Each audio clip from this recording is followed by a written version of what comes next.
तो अब खबर ये आ रही है, अशोक गहलोत को सोनिया गांधी से मिलने का वक्त दे दिया गया है। अब तक कयास लगाए जा रहे थे कि आखिरकार कब ये मुलाकात होगी, लेकिन अब सोनिया गांधी के घर पहुंच गए अशोक गहलोत। हमने आपको तस्वीरें दिखाई थी अब से कुछ ही देर पहले, वो जयपुर हाउस से रवाना हुए, अब 10 जनपद पहुंच गए हैं। थोड़ी देर में सोनिया और गहलोत की मुलाकात होगी।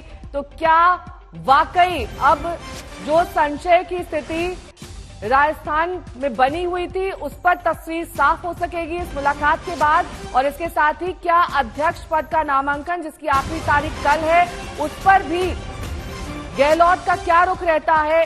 स्पष्टीकरण इस मुलाकात के बाद मिलने की उम्मीद मानी जा रही है। थोड़ी देर में सोनिया और अशोक गहलोत की मुलाकात होनी है। इस बीच आपको बता दें कि पर्यवेक्षकों ने हालांकि अशोक गहलोत को क्लीन चिट दी थी, उनका रोल नहीं बताया था। जो पूरा संकट राजस्थान में खड़ा हुआ था उसमें क्लीन चिट अशोक गहलोत को दी गई थी। लेकिन थोड़ी देर बाद ये जो सोनिया और अशोक गहलोत की मुलाकात होनी है बेहद अहम बताई जा रही है, क्योंकि इस मुलाकात के बाद राजस्थान संकट और साथ ही अध्यक्ष पद के नामांकन को लेकर तस्वीर साफ हो सकेगी।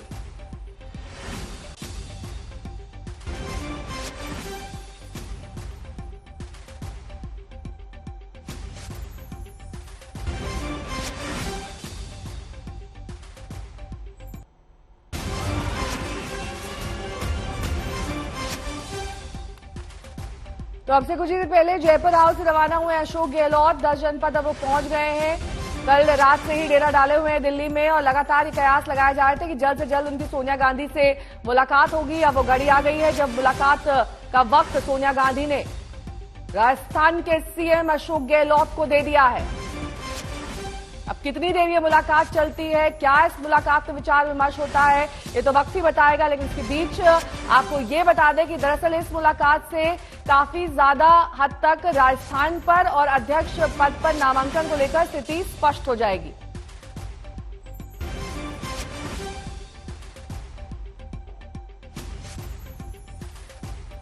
तो दिग्विजय सिंह लड़ेंगे अध्यक्ष पद का चुनाव।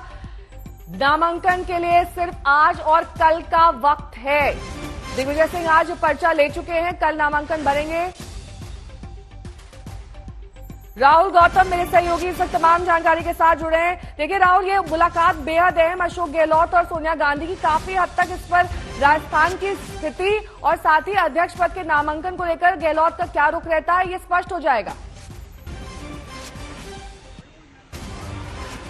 बिल्कुल सही कहा आपने। देखिए, ये मेक और ब्रेक मोमेंट है। आज ही राजस्थान का मुख्यमंत्री कौन होगा और अगला जो अध्यक्ष होगा वो कौन होगा, उस पर लगभग पूरी तरीके से चर्चा कर ली जाएगी। क्योंकि जाहिर है ये जो मीटिंग है, ये आपको याद होगा जो जयपुर में जो घटना घटी, जब एमएलए से मिलने से मना कर दिया, उसके बाद से पहली बार अशोक गहलोत और सोनिया गांधी की इन पर्सन मीटिंग है जिसमें वो फिजिकली मिल रहे हैं। तो साफ तौर पर उस घटना का भी जिक्र होगा कि आखिर उस शाम को हुआ क्या जब मल्लिकार्जुन खड़गे और अजय माकन गए थे। मैं चाहूंगा आपको तस्वीरें दिखाऊं।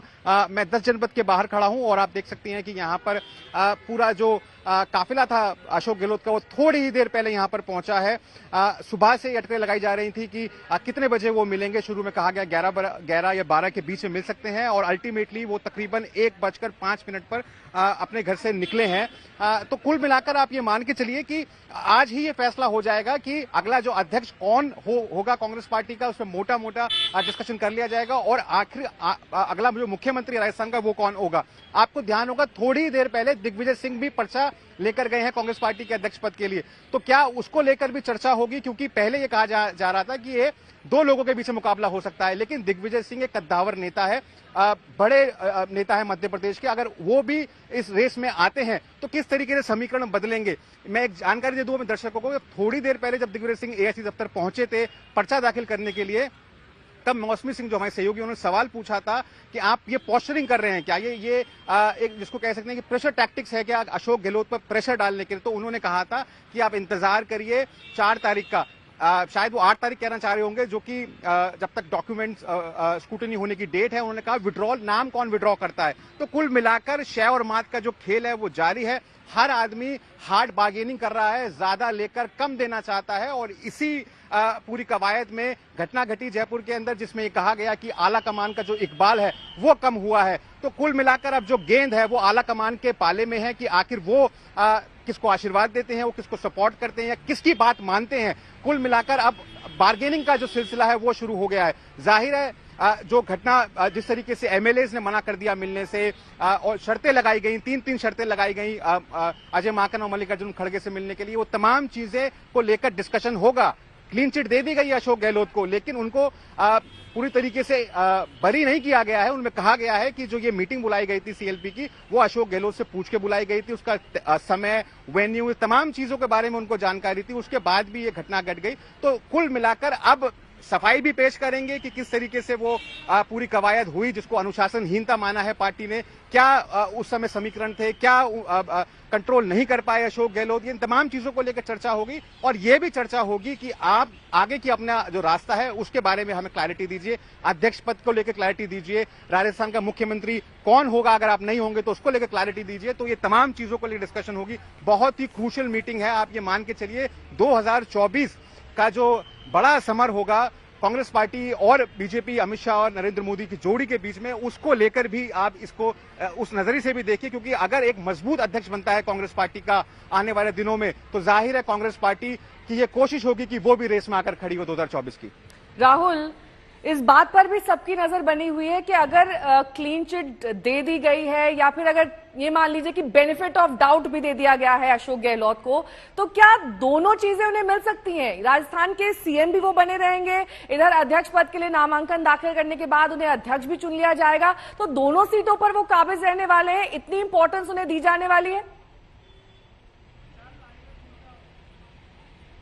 देखिए, ऐसा इस सिचुएशन के होने के बहुत कम आसार हैं, क्योंकि अशोक गहलोत खुद भी साफ कर चुके हैं कि उनको मुख्यमंत्री पद का कोई मोह नहीं है। अगर वो इस्तीफा आलाकमान चाहेगा तो बल्कि वो कई बार, उन्होंने, आपको याद होगा, ये भी कहा कि मैं अपना इस्तीफा लेकर घूमता हूं, जब चाहे सोनिया गांधी मुझसे मांग सकती हैं। तो कुल मिलाकर वो ज्यादा एडमेंट नहीं है। हालांकि ये बात सच है कि इनिशियली वो जयपुर को नहीं छोड़ना चाहते थे, दिल्ली नहीं आना चाहते थे, लेकिन आला कमान ने जब उनको साफ तौर पर ये मैसेज कन्वे किया, नहीं आपको दिल्ली आना है, अध्यक्ष पद का जो कार्यभार है वो संभालना है, उसके बाद उन्होंने, आपको याद होगा, जब राहुल गांधी ने एक बयान दिया था कि पार्टी एक पद और एक व्यक्ति के लिए कमिटेड है, उसके बाद उन्होंने ये बयान दिया था। उससे पहले वो ये कह रहे थे हालांकि कि मैं 3 पद पर रहकर भी पार्टी की सेवा कर सकता हूं, मैं एक चुना हुआ मुख्यमंत्री हूं, अगर मैं अध्यक्ष बनूंगा तो मैं चुनकर बनूंगा, ये ओपन इलेक्शन हो रहा है, मैं नॉमिनेटेड नहीं हूं, इसलिए ये फॉर्मूला मेरे पे नहीं लगता है। देखिए, ये सारी गड़बड़ कहां शुरू हुई, मैं आपको थोड़ा समझा देता हूं। जो जानकारी हमारे पास है उसके मुताबिक दरअसल सोनिया गांधी और आलाकमान ये चाहता था कि अशोक गहलोत इस्तीफा दे दें, इस्तीफा देने के बाद एक नया मुख्यमंत्री चुना जाए, अशोक गहलोत पर्चा दाखिल करें, चुनाव लड़ें और अध्यक्ष बन जाएं। लेकिन जो करीबी लोग हैं अशोक गहलोत के, उनका साफ तौर पर यह कहना है कि अगर आप एक पद लेकर दूसरा पद देना चाहते हैं तो जब तक वो दूसरे पद पर काबिज नहीं हो जाते तब तक इस्तीफा देने में वो असहज थे। इस वजह से ये पूरी कवायद हुई और जो एमएलए थे वो उनका पूरा विश्वास था अशोक गहलोत में, इसलिए उन्होंने वो अनुशासनहीनता जिसको पार्टी कहती है वो उस दिन दिखाई जब वो एमएलए मिलने के लिए नहीं गए। तो कुल मिलाकर, और आला कमान ये साफ कर चुका है कि 19 अक्टूबर यानी जब नतीजा आएगा उससे पहले ही आपको इस्तीफा देना होगा, क्योंकि अगर आप नहीं देते हैं तो कॉन्फ्लिक्ट ऑफ इंटरेस्ट हो जाएगा। भाई 19 तारीख को तो आप खुद ही आला कमान बन जाएंगे, उसके बाद आप अपना फैसला कैसे ले सकते हैं? तो कुल मिलाकर यह है कि आप पहले इस्तीफा दीजिए, चुनाव लड़िए और चुनाव लड़ने के बाद अध्यक्ष पद पर काबिज हो जाइए। इसी मिसकम्युनिकेशन को लेकर आप ये समझिए कि सारी की सारी जो बखेड़ा है कांग्रेस पार्टी में शुरू हुआ कि आखिर मुख्यमंत्री पद से मैं इस्तीफा पहले होगा या पहले वो अध्यक्ष बनेंगे, और उसके बाद ये पूरी की पूरी जो ये समझिए जो मिसकम्युनिकेशन था वो एक बड़ी समस्या में तब्दील हो गया। अब तो दिग्विजय सिंह भी इस पूरे के पूरे मैदान में आ गए हैं, तीसरे कंटेंडर के रूप में उनको देखा जा रहा है। त्रिकोणीय मुकाबले की अब उम्मीद हो रही है। अगर ऐसा होता है तो क्या अशोक गहलोत उसके बाद भी अध्यक्ष बन सकते हैं? ये भी एक सवाल है, क्योंकि जब अशोक गहलोत का नाम सामने आया था, जिंदाबाद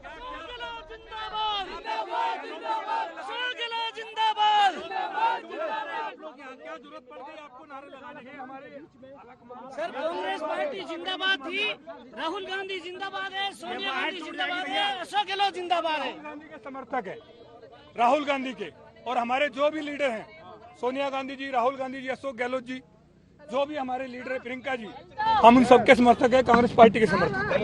क्या मैसेज लेके आए आप? क्या मैसेज? कांग्रेस पार्टी एक है, कोई झगड़ा कोई किसी तरह का नहीं जो मीडिया दिखा रही है, ऐसा कुछ नहीं है।